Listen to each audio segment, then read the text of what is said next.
Hi friends, ಎಲ್ಲರೂ ಹೇಗಿದ್ರೆ ಚೆನ್ನಾಗಿದ್ರೆ ಅಂತಾನೆ ಭಾವಿಸ್ತಿದ್ದೀನಿ. ನಾವು ಈ ಒಂದು ವಿಡಿಯೋದಲ್ಲಿ ಸೆಕೆಂಡ್ PUC ಸಮಾಜಶಾಸ್ತ್ರ 10 ಅಂಕದ ಬಹು ಮುಖ್ಯ ಪ್ರಶ್ನೆಗಳನ್ನು ಈ ವಿಡಿಯೋದಲ್ಲಿ ನೋಡ್ತಾ ಹೋಗೋಣ.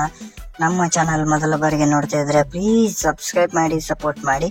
ನೋಡಿ ಫ್ರೆಂಡ್ಸ್, ನನ್ನ ಎಕ್ಸ್ಪೀರಿಯನ್ಸ್ ಪ್ರಕಾರ ನಾ ಹೇಳ್ತಾ ಇರೋದು, ಇದು ಬಹು ಮುಖ್ಯವಾಗಿ ಪ್ರಶ್ನೆಗಳು ಡಬಲ್ ತ್ರಿಬಲ್ ಸಲ ಬಂದಿರುವ ಪ್ರಶ್ನೆ ಪತ್ರಿಕೆಯಿಂದ ಆಯ್ಕೆ ಮಾಡಲಾಗಿದೆ.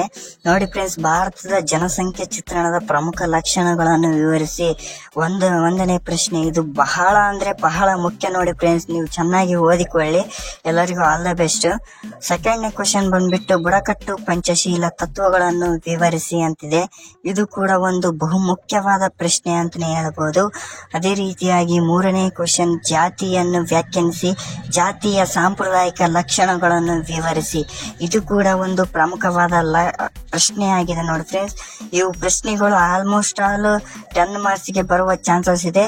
ಮಿಸ್ ಆದ್ರೆ 5 ಮಾರ್ಕ್ಸ್ಗೆ ಬರುವ ಚಾನ್ಸಸ್ ಇದೆ. ನೋಡಿ ಫ್ರೆಂಡ್ಸ್, ತದನಂತರವಾಗಿ 4ನೇ ಕ್ವಶನ್ ಬಂದ್ಬಿಟ್ಟು ಅವಿಭಕ್ತ ಕುಟುಂಬದ ಲಕ್ಷಣಗಳನ್ನು ಸಂಕ್ಷಿಪ್ತವಾಗಿ ವಿವರಿಸಿ.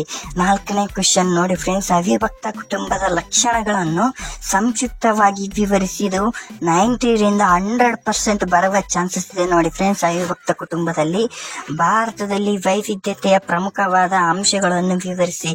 ಇದು ಕೂಡ ಒಂದು ಪ್ರಮುಖವಾದ ಪ್ರಶ್ನೆವಾಗಿದೆ. ನೋಡಿ ಫ್ರೆಂಡ್ಸ್, ಅಲ್ಲಿ ಚಿತ್ರಣ ಮಿಸ್ ಆದ್ರೆ ಇಲ್ಲಿ ವೈವಿಧ್ಯತೆಯ ಪ್ರಮುಖ ಅಂಶಗಳು ಇವೆರಡರಲ್ಲಿ ಒಂದು ಫಿಕ್ಸ್ ಆಗಿರುತ್ತೆ ನೋಡಿ. ಅದೇ ರೀತಿಯಾಗಿ 6ನೇ ಕ್ವಶನ್ಸ್ ಬಂದ್ಬಿಟ್ಟು ಅಸ್ಪೃಶ್ಯತೆ ನಿವಾರಣೆಯಲ್ಲಿ ಗಾಂಧೀಜಿ ಮತ್ತು ಡಾಕ್ಟರ್ BR ಅಂಬೇಡ್ಕರ್ ಅವರ ಪಾತ್ರವನ್ನು ವಿವರಿಸಿ.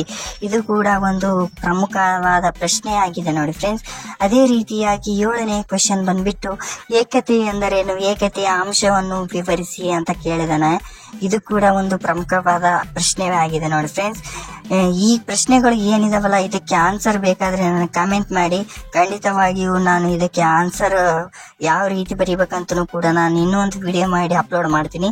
ರೈತರ ಆತ್ಮಹತ್ಯೆಯನ್ನು ತಡೆಗಟ್ಟಲು ಸರ್ಕಾರ ಕೈಗೊಂಡ ಇತ್ತೀಚಿನ ಕ್ರಮಗಳನ್ನು ವಿವರಿಸಿ. ಇದು ಕೂಡ ಒಂದು ಪ್ರಮುಖವಾದ ಪ್ರಶ್ನೆ ಆಗಿದೆ ನೋಡಿ, 8ನೇ ಕ್ವಶನ್.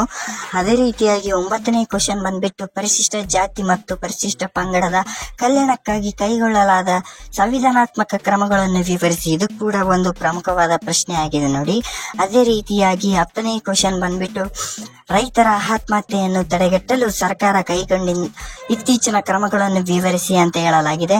ಇದು ಕೂಡ ಒಂದು ಪ್ರಮುಖವಾದ ಪ್ರಶ್ನೆ ಆಗಿದೆ ನೋಡಿ. ನಂದು ಕೂಡ PUCಯಲ್ಲಿ 90% ಆಗಿದೆ ನೋಡಿ ಫ್ರೆಂಡ್ಸ್, ಪರ್ಸೆಂಟೇಜು. ಇದು ಕೂಡ 90 ಆಗಿದೆ. ಇದೇ ತರ ಹೆಚ್ಚಿನ ವಿಡಿಯೋಗಳಿಗಾಗಿ ಸಬ್ಸ್ಕ್ರೈಬ್ ಮಾಡಿ, ಸಪೋರ್ಟ್ ಮಾಡಿ, ಒಂದು ಲೈಕ್ ಮಾಡಿದ್ರ ಓಕೆ ಫ್ರೆಂಡ್ಸ್. ನೀವು ನೆಕ್ಸ್ಟ್ ವಿಡಿಯೋದಲ್ಲಿ ನಿಮ್ಗೆ ಏನಾದ್ರು ಈ ಕ್ವಶನ್ ನಲ್ಲಿ ಆನ್ಸರ್ಸ್ ಬೇಕಾಗಿದ್ರೆ ಖಂಡಿತವಾಗಿಯೂ ನಾ ಅಪ್ಲೋಡ್ ಮಾಡ್ತೀನಿ. Thank you friends. ಎಲ್ಲರಿಗೂ ಜೈ ಕರ್ನಾಟಕ ಮಾತೆ, ಜೈ ಹಿಂದ್.